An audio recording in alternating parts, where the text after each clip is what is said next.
मैं आपको एक बात बता रहा था, राम जी से ऋषियों ने कहा कि हमारी इच्छा थी महाराज हम आपके साथ रहे, खेले, बात करे, नाचे, लेकिन आप तो ऐसे आए और चल दिए।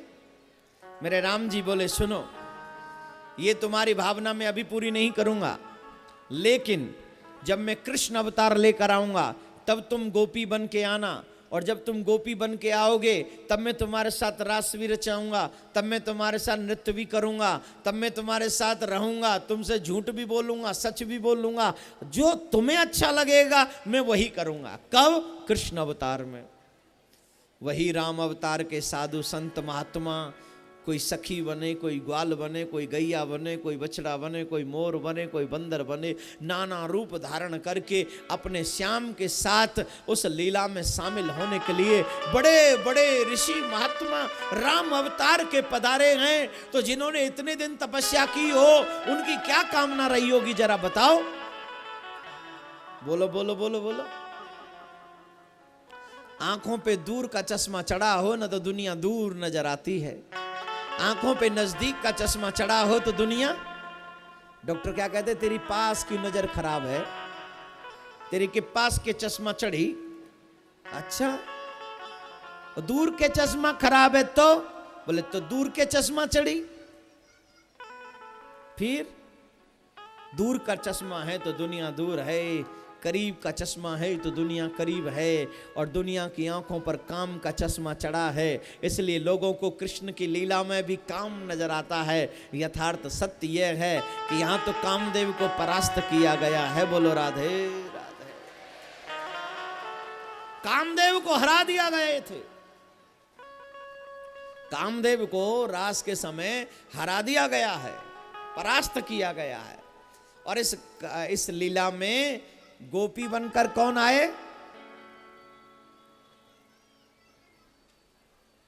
ये कुशेश्वर महादेव आपके हैं, ये रसिया है, भगवान की कथा सुनने को पूरा रसिया है। ये राम अवतार हुआ तो सबसे पहले पहुंच गए राम जी का बाल काल का दर्शन करने। कितने बड़े रसिया हैं। जब राम रावण का युद्ध हुआ तो बाबा ये कुशेश्वरनाथ हैं, कोसी नदी के तट पे रहने वाले कुशेश्वरनाथ रावण की तरफ से युद्ध कर रहे हैं। किसकी तरफ से? हमहू उमा रहे ते संगा, देखत रहे रावण रंगा। हे उमा, मैं भी रावण के संग था और मैं राम जी का रण देखने गया। मां बोली आप प्रभु के खिलाफ, प्रभु के अगेंस्ट युद्ध कर रहे थे। अरे हम युद्ध कहां कर रहे थे, हम रावण के संग थे, युद्ध नहीं कर रहे थे। तब बोले हम रावण के साथ में राम के सामने खड़े होकर ऐसा देख रहे थे, प्रभु जब युद्ध करते, जब लड़ते तो कैसा लगते, ये देखने के लिए गए थे। जब राम दो प्रतंचा एक साथ चढ़ाते थे, एक धनुष की प्रतंचा चढ़ती थी और एक बहु की प्रतंचा चढ़ती थी, और जब तीर चलाते थे हम उस छवि को देखकर मदहोश हो जाते थे, अपना होश खो जाते थे। हमको लगता था मेरे प्रभु अपने भक्तों पर दया करने वाले, अपने प्रेमियों का उद्धार करने वाले, जब दुष्ट को मारने जाते हैं तो कितना क्रोधी स्वभाव बना लेते हैं। हम वो युद्ध देखने के लिए गए थे, बालकाल भी देखा, लीला भी देखा और युद्ध भी देखा। ये इतने बड़े रसिया हैं भोलेनाथ, ये भगवान की कोई लीला छोड़ते नहीं है। जो लीला छोड़ दे वो दुष्ट है, और जो भगवान की कथा में इन्वॉल्व हो जाए, भगवान की लीला में इन्वॉल्व हो जाए, वही तो साधु है। और जितने भी लोग ये बैठे हुए हैं ना, सभी साधुओं को प्रणाम करते हैं, हम सबको प्रणाम है। ये सब साधु है। कैसे साधु? इसलिए ना साधु भगवान की कथा में आनंद लेते हैं। यहां पापी नहीं आ सकता ना, रावण का भतीजा यहां नहीं आएगा, कंस का भतीजा नहीं आएगा, यहां तो सिर्फ कौन आएगा? साधुओं की कृपा पात्र जो लोग हैं वो भगवान के कथा पंडाल में आ जाते हैं, भगवान की कथा में ध्यान लगा लेते हैं और वो प्रभु के दीवाने होकर नाचते हैं, झूमते हैं, गाते हैं, ताली बजाते हैं, शांति से कथा सुनते, राधे राधे बोलते रहते हैं। हर हर महादेव, हर हर महादेव, हर हर महादेव, बोलो कुशेश्वर महादेव की जय। तो बाबा ने पूछा पार्वती जी से, पार्वती जी कहां सज के जा रही हैं आप? पार्वती जी बोली कुछ पूछो ही मत, कहीं अच्छी जगह जा रही। कहां कहां? बोले नहीं बताऊंगी, मैं वहां जा रही हूं जहां आपका प्रवेश निषेध है। अब पत्नी बिना बताए कहीं जाए तो पति पूछेगा नहीं, पूछेगा कि नहीं? बोलो भाई, ए पति देवता बताओ, तुम्हारी पत्नी बिना बताए कहीं चली जाए तो पूछते हो कि नहीं? का बबुआ बोला, पूछते हो? का पूछते है? का पूछते? बोलो तो। पूछत छे महाराज, इतना देर विलंब कहां कर दिया, कहां गई ले? और न बता पाई तब फिर सेवा करब अगरबत्ती लगा के, धूप बत्ती लगा के। ऐ ताली ना बजा, कोई अच्छी बात नहीं। ऐ तुम बिना बताए जा सकते हो तो देवी कभी कभी नहीं जा सकती, कभी कभी, not every day, sometime is no problem, but every day is biggest problem सा। तो देवी जी जा रही हैं, बाबा पूछ रहे नहीं बताओ कहां जा रही हो? मां पार्वती बोली आपको हम बताएं, तुम्हारे जो स्वामी है ना श्याम सुंदर, हाँ, वो महाराज कर रहे हैं और हम उस महाराज को देखने जा रहे हैं। हाँ महाराज, बिल्कुल। बोले तो हम भी चलेंगे उस महाराज में। ना,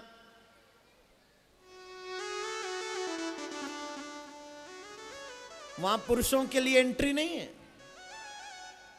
वहां सिर्फ स्त्रियों का प्रवेश है, इसलिए आपको नहीं जाने दिया जाएगा। अरे नहीं, तब हम जाएंगे।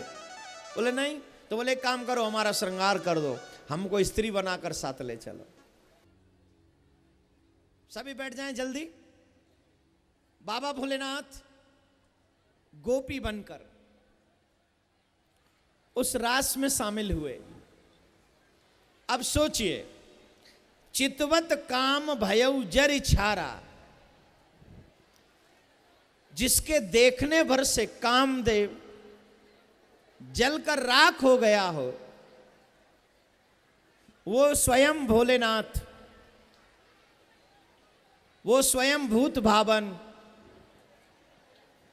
गोपी बनकर कृष्ण के रास में शामिल हुए।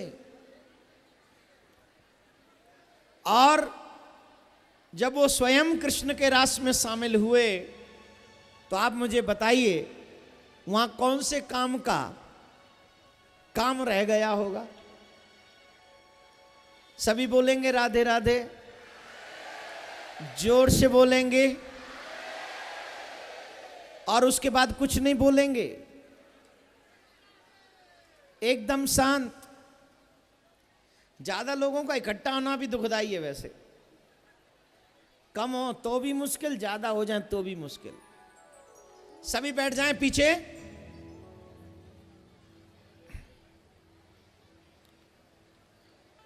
बाबा भोलेनाथ जिन्होंने कामदेव को जरा दिया था वो गोपी बनकर गए। रास पंचाध्यायी जब प्रारंभ हुई तो रास पंचाध्यायी के प्रथम श्लोक में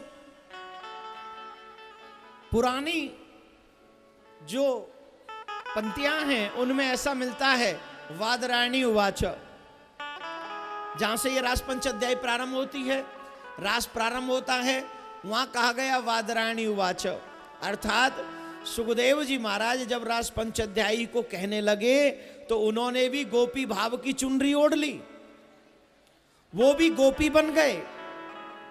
कहने का तात्पर्य सीधा सा है, जब तक तुम्हारे हृदय में गोपी भाव नहीं जगेगा तब तक तुम रास सुनने के अधिकारी नहीं हो, बिल्कुल भी नहीं हो। अगर चाहते हो कि गोपी भाव हमें प्राप्त हो तो वो भी गोपियों की कृपा से ही संभव है, व्यक्ति की कृपा से नहीं मिल सकता, वो तुम्हारे सोचने से भी नहीं मिलेगा। जब गोपियां कृपा करती हैं तो ये गोपी भाव प्राप्त होता है, और भगवान कृपा करें तो गोपी कृपा करती हैं। सुखदेव जी महाराज ने रास पंचाध्याय प्रारंभ करते वक्त कहा, भगवान न पिता रात्रि सरदोत फुल्ल मल्लिका। ये किसी मानव की लीला नहीं है, ये भगवान की लीला है। किसकी लीला है? किसकी? और भगवान कौन है? जो सबको सत्य मार्ग का दर्शन कराते हैं। भगवान वो नहीं है जो हमें अधर्म के मार्ग पर ले जाते हैं, भगवान वो है जो हमें धर्म के मार्ग पर लेकर जाते हैं। और जिस समय श्री कृष्ण ने महाराज किया, उस समय कृष्ण की आयु मात्र 6.25 वर्ष की थी, 6.25 और 6.5 वर्ष। मैं आपसे एक बात जानना चाहूंगा कि 6.25 वर्ष का बच्चा क्या स्त्री पुरुष में भेद कर सकता है? जवाब दीजिए। 6.25 वर्ष का बच्चा स्त्री पुरुष में अंतर कर पाएगा? आज के जमाने की बात नहीं है भैया, आज का तो ये टीवी युग है, पता नहीं क्या क्या कर दे 6.25 साल का बच्चा। इंटरनेट का जमाना है, मोबाइल का जमाना है, टीवी का जमाना है, कुछ भी कर सकता है। लेकिन जिस युग में न टीवी है, न मोबाइल है, न नेट है, न और कोई ये बिगाड़ने वाले संसाधन है, ऐसे युग में 6.25 साल का बच्चा क्या कर सकता है? 4-5 स्त्रियों से ढंग से बात भी नहीं कर सकता। और वहीं पर श्री कृष्ण अनंत कोट गोपियों के साथ रास कर रहे हैं, दिव्य रास कर रहे हैं, सुंदर रास कर रहे हैं। एक दो के साथ नहीं, अनंत कोट, जो गिनी न जा सके इतनी।